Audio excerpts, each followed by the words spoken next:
Oke, coba bayangin ini deh. Ada papan kayu, lebarnya cuma 30 cm, panjang 10 meter, ditaruh di tanah. Terus Anda diminta jalan di atasnya. Gampang banget kan? Mungkin sambil main HP juga bisa. Nah, sekarang bayangin papan yang persis sama, dipindahin, diletakkan di antara dua atap gedung pencakar langit.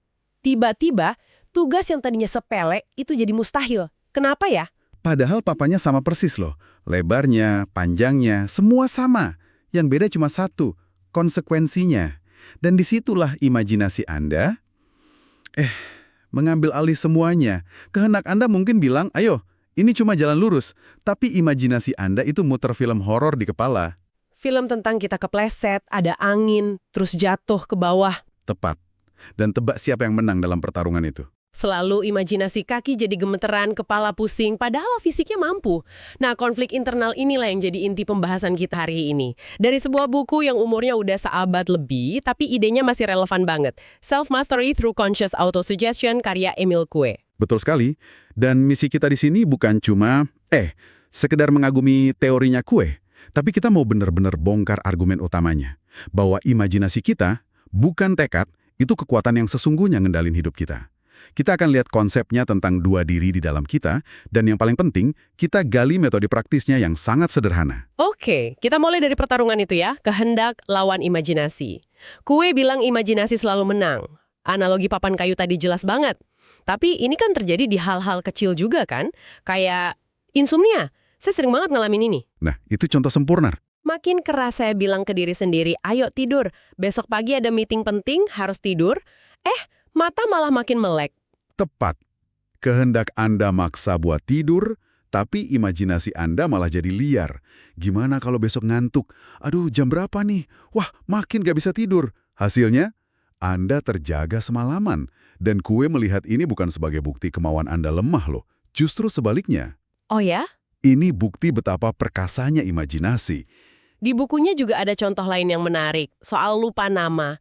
Pernah kan ketemu orang, namanya tuh di ujung lidah, tapi makin dipaksa diingat malah makin hilang. Begitu kita nyerah, ngobrolin hal lain, tiba-tiba namanya muncul sendiri. Dan itu membuktikan hukum fundamental dari Coué. Ketika kehendak dan imajinasi bertentangan, imajinasi selalu menang tanpa kecuali. Ini juga berlaku di situasi lain. Misalnya Anda lagi di acara yang serius banget, terus ada yang salah ngomong, dan Anda mati-matian nahan ketawa. Semakin Anda paksa diri buat serius, semakin pengen ketawa ngakak, iya. Nah, itu dia. Imajinasi Anda membayangkan betapa lucunya kalau Anda ketawa, dan kehendak Anda langsung kewalahan. Wow, dia bahkan melangkah lebih jauh dengan formula yang agak dramatis ya. Dia bilang kekuatan imajinasi itu berbanding lurus dengan kuadrat dari kekuatan kehendak. Tunggu, kuadrat. Maksudnya gimana tuh? Maksudnya gini, kalau Anda berusaha dengan kekuatan kehendak sebesar katakanlah 2, imajinasi akan melawan dengan kekuatan 4. Kalau Anda makin ngotot lagi, dengan kekuatan 10, imajinasi bakal ngelawan balik dengan kekuatan 100. Jadi, semakin keras Anda mencoba secara paksa, perlawanannya jadi eksponensial. Gila juga ya, pantesan memaksa diri itu seringnya malah jadi bumerang, berarti usaha keras kita justru ngasih makan monster yang mau kita lawan. Oke, jadi kalau imajinasi sekuat itu, dia pasti tinggal di bagian pikiran yang beda dari kemauan kita kan? Di mana letaknya kekuatan ini menurut Coué? Pertanyaan bagus. Dan itu membawa kita ke inti model pikirannya Coué. Dia bilang, di dalam diri kita ini ada 2 pemain utama, 2 entitas. Ada diri sadar atau the conscious self, dan ada diri bawah sadar, the unconscious self. Oke, kita bedah satu-satu. Diri sadar, ini saya yang sadar lagi ngobrol sekarang, kan? Yang mikir logis, yang punya kemauan. Kayak saya mau lebih sehat, saya mau berhenti ngerokok. Itu semua dari diri sadar. Tepat sekali. Diri sadar itu kapten kapalnya. Dia yang pegang kemudi, bikin rencana, nganalisis. Tapi kata Coué, kapten ini punya satu kelemahan besar. Memorinya payah. Kita sering lupa naruh kunci di mana, lupa nama orang, lupa janji. Benar banget. Nah, sekarang bandingkan dengan diri bawah sadar. Dia bukan kaptennya, dia itu seluruh mesin dan kru kapal yang kerja 24/7 di bawah dek. Maksudnya, dia yang ngejalanin semua fungsi otomatis tubuh. Persis. Diri bawah sadar inilah yang ngatur detak jantung Anda sekarang, yang mencerna makanan Anda, yang ngatur napas, nyembuhin luka. Semua itu terjadi tanpa satu pun perintah sadar dari Anda. Dia manajer otomatis yang super efisien. Dan memorinya, kata Kue, sempurna. Dia merekam setiap detail kecil yang pernah Anda alami. Wow. Tapi ada satu sifatnya yang paling krusial buat metode ini. Dan ini kuncinya. Apa itu? Diri bawah sadar itu kayak anak kecil, sangat penurut dan gampang percaya. Dia nggak punya filter kritis. Dia nggak bisa bedain mana yang nyata sama mana yang cuma ide. Apapun ide yang berhasil masuk ke dia, bakal dianggap perintah mutlak yang harus dijalankan. Dan bahasa yang dia pahami pasti imajinasi kan? Tepat. Imajinasi itu bahasa ibunya diri bawah sadar. Makanya, imajinasi bisa langsung ngontrol detak jantung, keringat, gemetar di tubuh Anda. Karena dia ngomongnya langsung ke ruang mesin, bukan ke kapten di atas. Di buku ini ada contoh yang agak ekstrim ya untuk nunjukin kekuatannya. Seperti orang yang jalan sambil tidur atau somnambulism. Tubuhnya bisa melakukan hal-hal rumit. Buka kulkas, bikin roti, sementara diri sadarnya lagi tidur. Benar. Saat itu, diri sadar lagi offline, tapi diri bawah sadar ngambil alih dan gerakin tubuh dengan sempurna. Dari sinilah, Kue narik kesimpulan logisnya.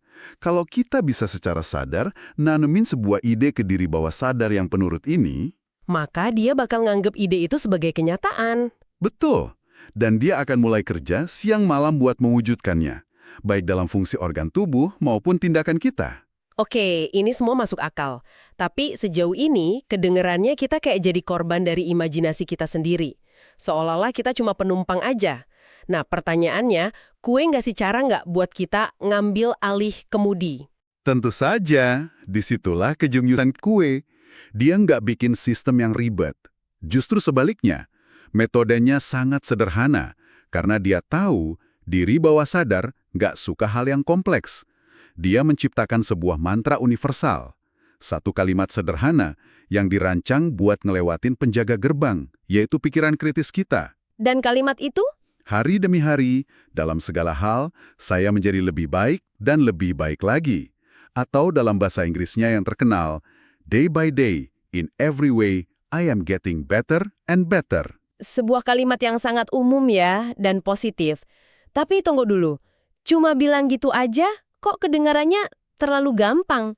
Apa ini nggak kayak toxic positivity, di mana kita ngabain masalah yang nyata? Pertanyaan yang sangat valid. Dan Kue udah ngantisipasi itu. Kuncinya bukan pada apa yang Anda katakan, tapi pada bagaimana dan kapan Anda mengatakannya. Dia ngasih instruksi spesifik. Pertama, kapan? Setiap pagi tepat sebelum Anda bangkit dari tempat tidur, dan setiap malam tepat setelah Anda berbaring. Oh, kenapa harus di waktu itu? Karena di dua momen itu, pikiran sadar kita masih setengah aktif atau udah mulai capek. Gerbang menuju diri bawah sadar lagi nggak dijaga ketat. Oke, jadi pemilihan waktunya strategis ya. Terus, gimana cara ngelakuinnya? Kedua, bagaimana? Ulangi frasa itu sebanyak 20 kali. Nggak lebih, nggak kurang. Dan ini penting, gerakan bibir Anda pas ngucapinnya, jangan cuma di dalam hati. Tindakan fisik ini ngebantu fokusin pikiran. Kue bahkan nyaranin buat ngitungnya secara mekanis. Mekanis? Maksudnya?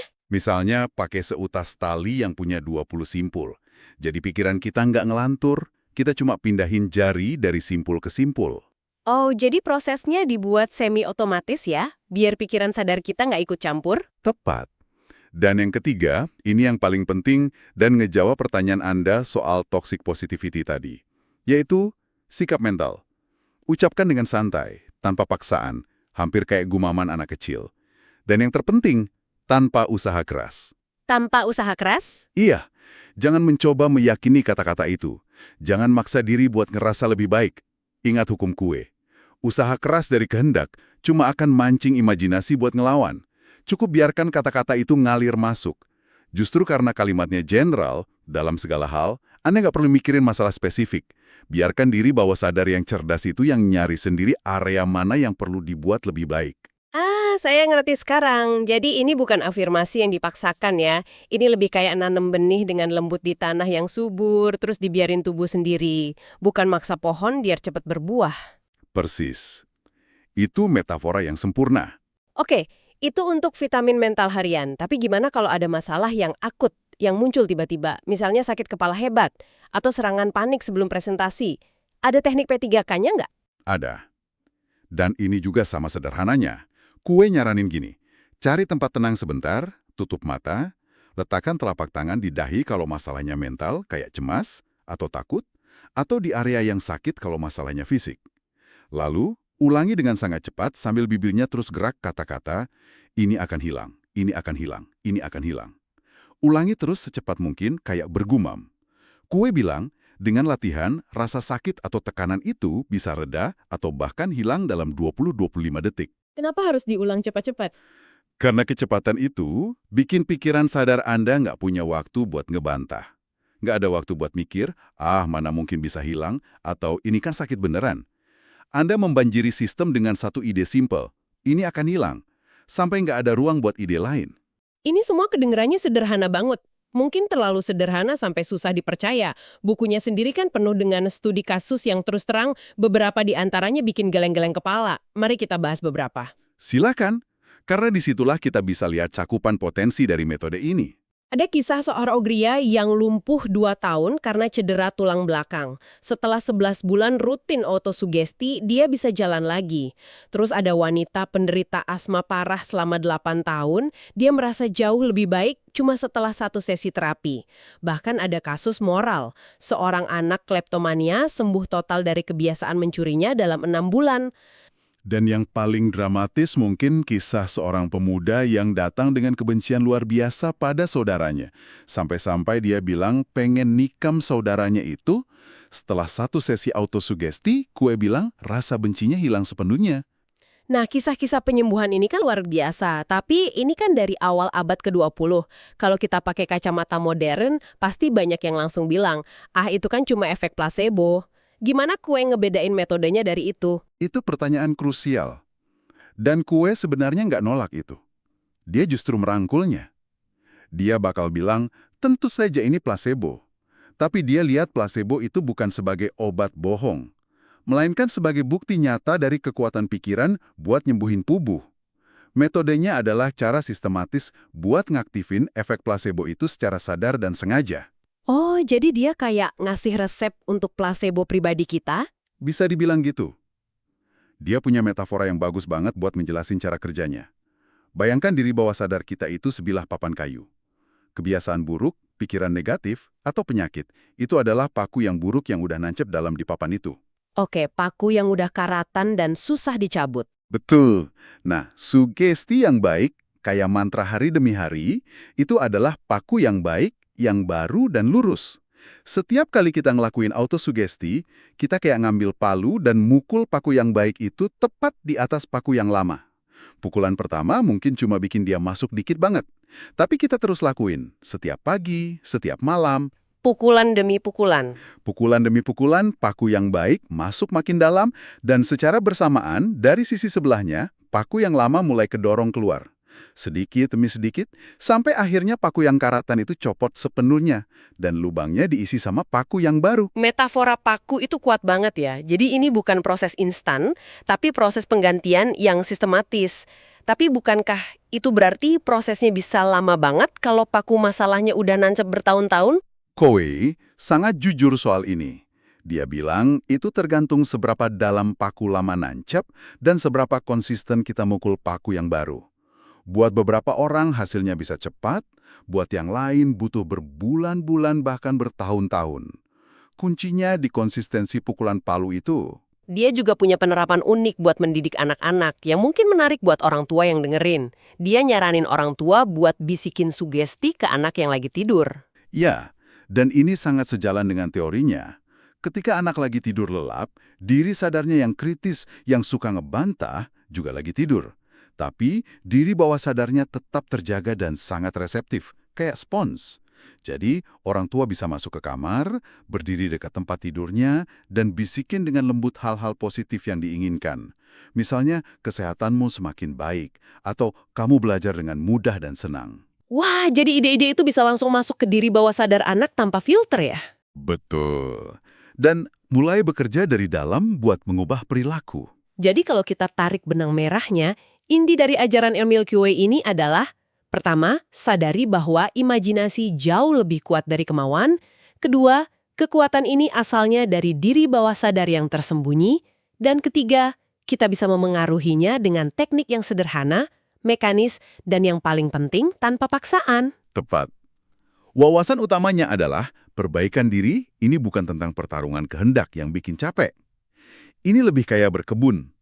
Anda nggak bisa teriak-teriak ke benih supaya tumbuh lebih cepat, kan? Anda cuma bisa secara lembut dan konsisten ngasih air dan sinar matahari, dalam hal ini ide-ide positif. Lalu percaya sama prosesnya. QW selalu bilang, saya tidak pernah menyembuhkan siapapun. Jadi penyembuh sejatinya Adalah pikiran dari orang itu sendiri. Kita semua punya apotek internal yang luar biasa. Kita cuma perlu belajar cara nulis resepnya. Kue pernah nulis, kita hanyalah boneka malang yang semua talinya dipegang oleh imajinasi kita sampai kita belajar untuk mengarahkannya. Ini membawa kita pada sebuah pemikiran penutup untuk Anda. Jika memang benar, imajinasi Anda terus-menerus muterin filmnya sendiri di kepala Anda tanpa Anda sadari. Coba deh renungkan sejenak. Kira-kira ada nggak satu kalimat atau ide kecil yang terus berulang tentang diri Anda?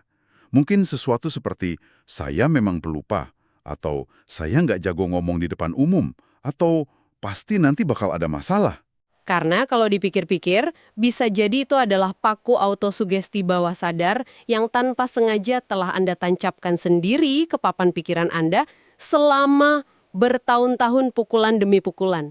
Dan juga memang ada papu baik baru apa yang bisa mulai Anda tancapkan dengan lembut hari ini untuk menggantikannya.